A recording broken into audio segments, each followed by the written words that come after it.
అందరికీ నమస్కారం. ఈరోజు మనం ఒక ముఖ్యమైన అప్డేట్ గురించి మాట్లాడుకుందాం.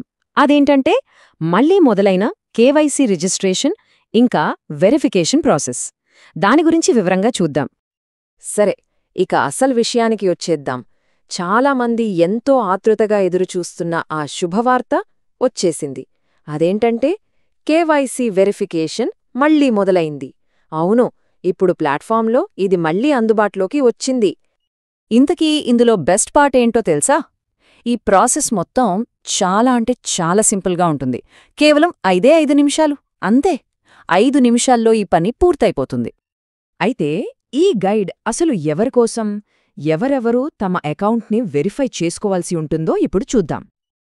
ప్రధానంగా ఇది 2 రకాల సభ్యుల కోసం. ఒకరు కొత్తగా రిజిస్టర్ చేసుకున్నవాళ్లు. వీళ్లు వెంటనే తమ కేవైసీ ప్రాసెస్ పూర్తి చేసుకోవచ్చు. ఇక రెండో వర్గం ఇంతకు ముందే సభ్యులుగా ఉండి ఇంకా వెరిఫై చేసుకోనివాళ్లు. వీళ్ళు లాగిన్ అవ్వగానే ఆటోమేటిక్గా కేవైసీ పేజ్కి వెళ్ళిపోతారు.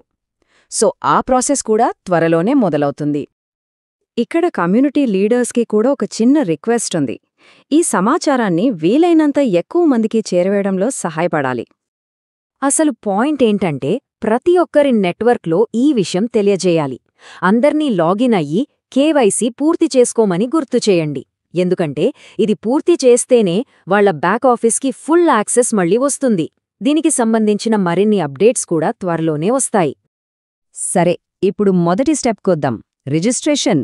ముఖ్యంగా కొత్తగా చేరేవాళ్లు అకౌంట్ ఎలా క్రియేట్ చేసుకోవాలో స్టెప్ బై స్టెప్ చూద్దాం. చాలా సింపుల్.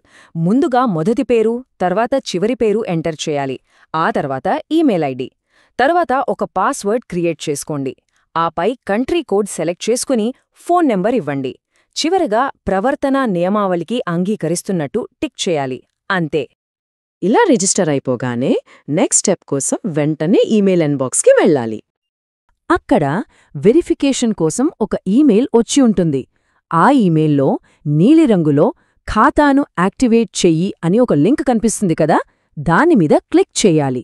అప్పుడు అకౌంట్ యాక్టివేట్ అవుతుంది. అకౌంట్ యాక్టివేట్ అయిపోయింది. ఇక ఇప్పుడు అసలైన ఘట్టం, అదే కేవైసీ వెరిఫికేషన్. ఇది 3 చాలా సులభమైన భాగాలుగా ఉంటుంది. కేవైసీ కోసం ఏదైనా ఒక జాతీయ గుర్తింపు కార్డ్ అవసరం. ఇక్కడ కొన్ని ఆప్షన్స్ ఉన్నాయి: Aadhaar card, PAN card, driving licence లేదా పాస్పోర్ట్. వీటిలో ఏదో ఒకటి సెలెక్ట్ చేసుకోవాలి. అయితే ఒక చిన్న సలహా, మనం ఇండియాలో ఉన్నాం కాబట్టి ఆధార్ కార్డ్ సెలెక్ట్ చేసుకుంటే ప్రాసెస్ చాలా స్మూత్గా, వేగంగా అయిపోతుంది. ఆధార్ సెలెక్ట్ చేసుకున్నాక డాక్యుమెంట్స్ అప్లోడ్ చేయాలి. ఇది చాలా simple. First step, Aadhaar card ముందు వైపు ఫోటో అప్లోడ్ చేయాలి. రెండో స్టెప్, ఆధార్ కార్డ్ వెనక వైపు ఫోటో. ఇక మూడోది, చివరిది, అక్కడికక్కడే ఒక లైవ్ సెల్ఫీ తీసుకుని అప్లోడ్ చేయాలి. అంతే. సరే, ఇవన్నీ సబ్మిట్ చేశాక ఏమవుతుంది? వెరిఫికేషన్ పూర్తయ్యాక రిజల్ట్ ఎలా ఉంటుందో ఇప్పుడు చూద్దాం. అన్నీ కరెక్ట్గా సబ్మిట్ చేస్తే కంగ్రాచ్యులేషన్స్, మీరు ఇప్పుడు ధృవీకరించబడిన సభ్యులుగా మారినట్లే. చూశారుగా, ఈ చిన్న ప్రాసెస్ పూర్తి చేయగానే ప్లాట్ఫామ్కి పూర్తి యాక్సెస్ వచ్చేస్తుంది. మరి ఈ ఫుల్ యాక్సెస్ అందుకున్నాక తర్వాతి అడుగు ఏమై ఉంటుంది?